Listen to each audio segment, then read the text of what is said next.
ये बीजेपी शनिवार को यानी कि आज उम्मीदवारों का ऐलान करेगी। जी हां, जम्मू कश्मीर बीजेपी अध्यक्ष सत शर्मा ने कहा है कि पार्टी 3 राज्यसभा सीटों पर चुनाव लड़ने का फैसला कर चुकी है। पार्टी की ओर से 7 नाम हाईकमान को भेजे गए हैं, जिसमें से अंतिम फैसला अब पार्टी की संसदीय बोर्ड करेगी और इसके साथ ही 2 विधानसभा सीटों के उम्मीदवारों का चयन भी संसदीय बोर्ड करेगा।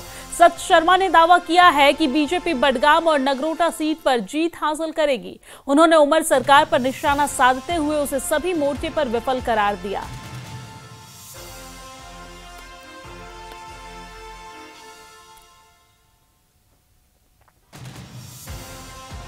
तो जहां एक तरफ नेशनल कॉन्फ्रेंस की तरफ से उम्मीदवारों की घोषणा हो चुकी है, 3 उम्मीदवार की घोषणा हुई है, तो वहीं बीजेपी आज उम्मीदवारों की घोषणा करेगी। आपको बता दें कि सत शर्मा ने इसकी पुष्टि की है और सत शर्मा ने न्यूज 18 JKLH से बातचीत करते हुए ये कहा है कि हाई कमान को, आला कमान को 7 नाम भेज दिया गया है। इसमें से आला कमान जो है वो तय करके फैसला करेगी, संसदीय बोर्ड जो है वो तय करेगी कि कौन उम्मीदवार होगा। लेकिन आज ये घोषणा की जाएगी। आज का दिन बेहद अहम है जम्मू कश्मीर के लिए। हमने देखा कि बीते दिन जम्मू कश्मीर के लिए नेशनल कॉन्फ्रेंस की तरफ से उम्मीदवारों की घोषणा की गई, 3 नाम उसमें सामने आया है और अब आज बीजेपी की तरफ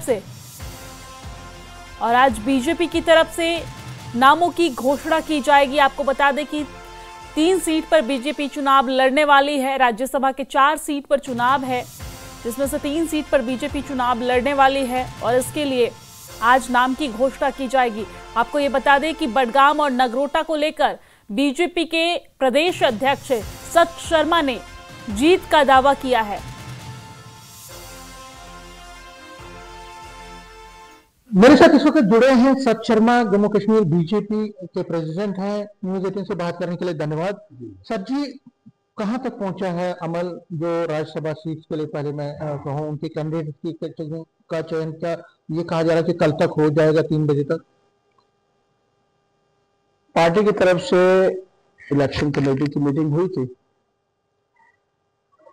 काफी नामों के ऊपर चर्चा हुई और 7 लोगों का पैनल जो है राष्ट्रीय अध्यक्ष जी के पास जो है वो भेजा गया है।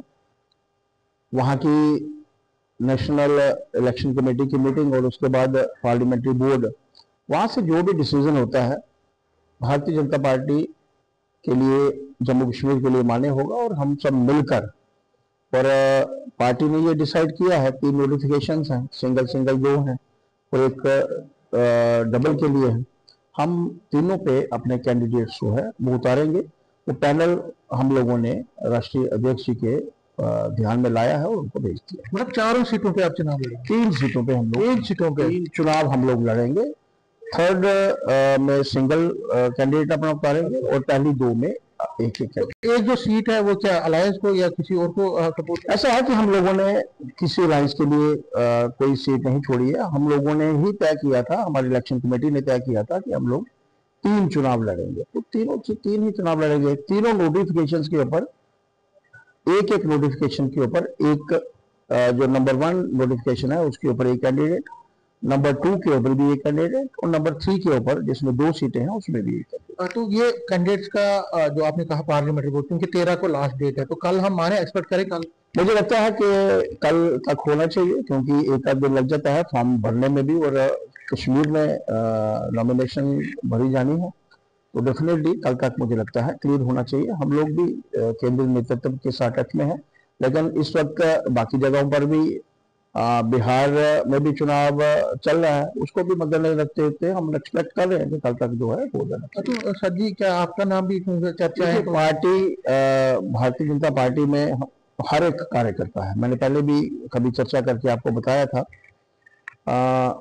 राष्ट्रीय अध्यक्ष नेता होते हैं, बड़े कुछ नेता, और उसके बाद पार्टी के लिए एक सर्वोपरि नेता जो है देश के प्रधानमंत्री जी हैं। उनको छोड़कर नीचे हर स्तर पर जो है वो कार्यकर्ता होते हैं। हम भी उन्हीं में से कार्यकर्ता हैं।